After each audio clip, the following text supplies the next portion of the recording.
Hospital Juárez de México, esta institución más que centenaria. Distinguidos miembros del Presidium, compañeros todos, es un honor, es un privilegio estar con ustedes, porque hemos visto la coincidencia de nuestros intereses. México a través de los años ha venido progresando, indudablemente. Lo que estas transiciones que hemos sufrido, la transición demográfica que nos ha llevado a tener una población de adultos mayores muy considerable, que Francia tardó 40 años en lograrlo y nosotros en 15 años lo hicimos. Por otro lado, la transición epidemiológica también que nos ha enfrentado con nuevos retos, ¿no? Las enfermedades crónicas no transmisibles, la violencia, todo ello ha cambiado nuestro panorama. Pero también hay una transición de riesgos. Esta transición de riesgos nos ha llevado a una situación grave. Y no estoy hablando solamente de la violencia, estoy hablando del estilo de vida. Por ejemplo, con el sedentarismo que ha provocado parte de la obesidad, la falta de control de la diabetes, los accidentes desde luego y la violencia también, pero el problema de las enfermedades mentales es realmente preocupante y lo estamos viendo, que la depresión, los intentos suicidas o los suicidios se dan en gentes jóvenes en edad productiva.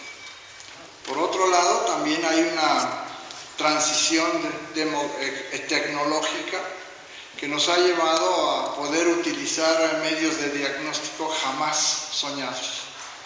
A mí todavía me sorprende y me sorprende gratamente el poder ver el interior del cuerpo humano en las tomografías, en las resonancias magnéticas, algo que imaginábamos o habíamos visto en la clase de anatomía, pero jamás funcionaba.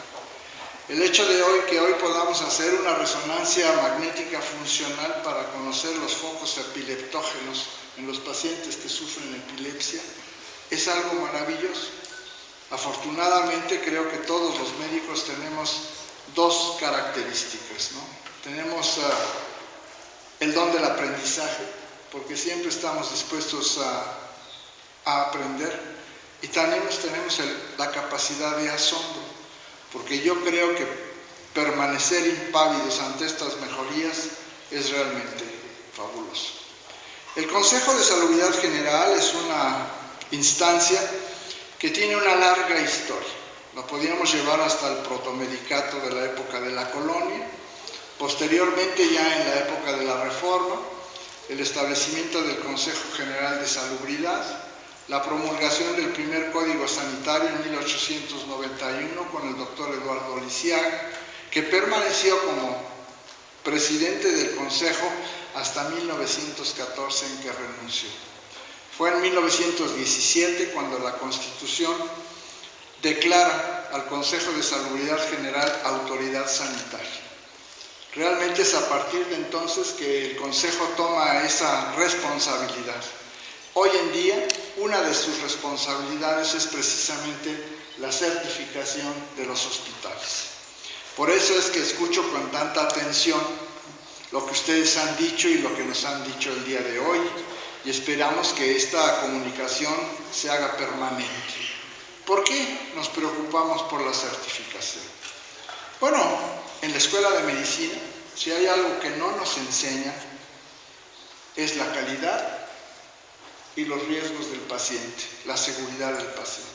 Y el costo tampoco. Hoy en día, el costo, la seguridad y la calidad se han vuelto elementos indispensables en la atención médica. Tenemos pues que modificar, y de hecho ya se han modificado, los planes de estudio de las escuelas de medicina en el país para incluir estos factores que son importantes en la atención médica. Hablaba el doctor West sobre profesionalismo, que es algo que a mí en lo personal me ha llamado mucho la atención en los últimos años. ¿Por qué? Porque a partir de 1970 hubo una grave preocupación porque el profesionalismo prácticamente desaparece del ejercicio de la medicina, del cuidado de la salud. Y esto preocupó enormemente a la sociedad norteamericana y a los médicos norteamericanos, y se han lanzado realmente en un ejercicio muy activo, muy valiente para retomar el profesionalismo. ¿Qué es el profesionalismo? Además de conocimientos y valores, fundamentalmente es centrar la atención en el paciente. Esa es nuestra función primordial. Otro es el respeto de su autonomía, y el tercer factor fundamental del profesionalismo es lo que se denomina justicia social. ¿Y qué es la justicia social en medicina? No es otra cosa más que el acceso oportuno, fácil a los servicios de salud, ¿no? La distribución adecuada de los insumos para la salud, de tal manera que puedan responderse activamente. Eso es ser profesional. Nosotros no podemos ni discriminar ni bloquear la atención de un paciente. Y si nosotros vigilamos bien las cosas, nos vamos a dar cuenta que en nuestros hospitales ese acceso a veces se bloquea. Yo platicaba con una persona que fue a solicitar la atención a uno de los institutos y le dijeron, ¿cómo no? Su cita está para el mes de agosto. Fue el mes pasado. Entonces, esa falta de accesibilidad a los servicios es un problema que hoy se tiene que resolver. El presidente de la República nos ha dado indicaciones claras, ¿no? Muy claras. Tenemos que voltear hacia la prevención. El 2 de abril, cuando se celebró el Día Mundial de la Salud, algunos de ustedes asistieron, fue muy claro en las indicaciones que le dio a la Secretaria de Salud para que se procediera en la diabetes, en la obesidad, y que volteáramos hacia la prevención. Por lo tanto, hoy en día ya se están llevando a cabo los estudios necesarios para fortalecer el primer nivel de atención y que esta atención sea accesible y oportuna y adecuada, con calidad.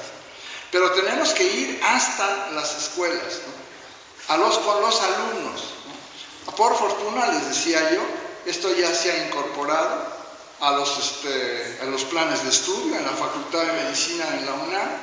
Hay una asignatura que se llama Profesionalismo e Interculturalidad, que es algo que a nosotros quizás en nuestra época nos sonaría algo así como algo extravagante, ¿no?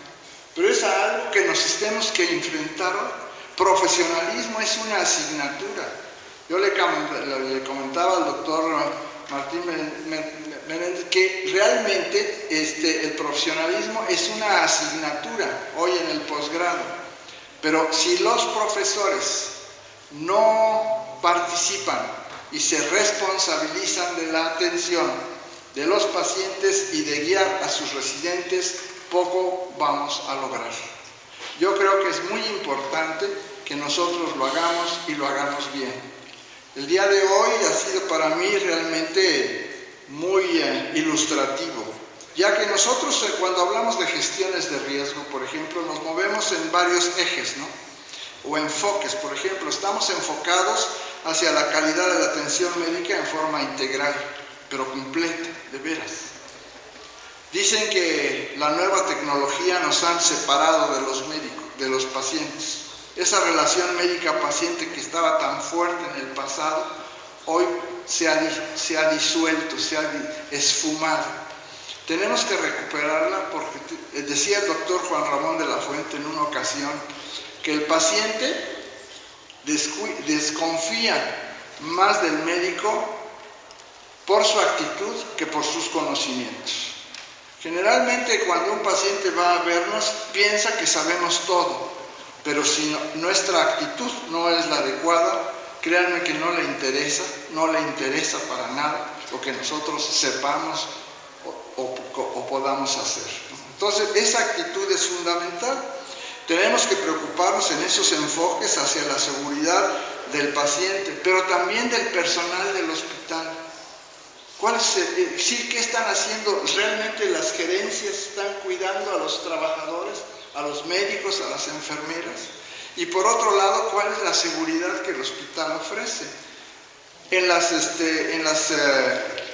auditorías que hemos hecho a algunos hospitales nos hemos encontrado que tienen zonas de máximo riesgo, donde las escaleras no tienen barandales, por ejemplo, y que hay el riesgo de que un médico, de que una enfermera o de que vayan llevando a un paciente y se caigan realmente al abismo. Entonces, esa seguridad en el hospital es fundamental. Pero nuestros ejes fundamentales son la familia, el paciente y la comunidad. No podemos separar al paciente de su ambiente, de su familia. Deben ser parte del equipo de trabajo para nosotros. Y claro, todo esto está sustentado en los estándares internacionales, en los procedimientos, guías clínicas que existen actualmente y en las políticas del propio hospital. Así es como nosotros debemos, pues, de fundamentar nuestro trabajo en el hospital. El presidente nos ha indicado movernos en 5 ejes fundamentales. Él habla de un México en paz. ¿Qué puede hacer la salud para que México esté en paz? Pues fomentar las buenas relaciones en el hospital, cuidar, ¿no?, los riesgos para los pacientes, las adicciones, por ejemplo, también. Eso es fundamental. Así la salud contribuye a este México en paz. Un México incluyente es el segundo punto del eje de gobierno. Aquí sí tenemos un compromiso mayor, el acceso a los servicios de salud. Ya se están trabajando en la universalización de los servicios de salud, en la portabilidad de los servicios. Existe ya un programa piloto en Baja California Sur que se ha llevado con bastante éxito. Claro, Baja California Sur no es el Distrito Federal, ¿no? Entonces aquí tendrá desde luego mucho mayor complejidad, pero sí se podrá hacer si hay la voluntad para hacerlo. Un México con responsabilidad, ¿no? Aquí es donde realmente, y con una responsabilidad global, nosotros tenemos la obligación, qué bueno que tenemos invitados extranjeros que nos vienen a ilustrar, pero también yo creo que nosotros podemos también compartir nuestras experiencias, ¿no? Un México con educación de calidad, ¿no? Claro, si nosotros procuramos no solamente la educación médica continua, sino el desarrollo profesional continuo. ¿Qué quiere decir esto? No solamente se trata de conocimientos, de habilidades, ¿no?, y destrezas, ¿no? Se trata de modificar y adecuar a nuestro contexto actual la conducta y las actitudes del personal de salud. Ese es el desarrollo profesional que nosotros tenemos. Con responsabilidad global participamos desde luego. Aquí hay gentes del extranjero, ¿no?, que vienen, nos ilustran y nosotros también los ilustramos a ellos. Es en este ámbito en que nosotros nos tenemos que mover. Dar respuesta a las necesidades del país, y la salud es un elemento fundamental. Sin salud poco se puede hacer. No hay progreso, no hay educación, no hay satisfacción.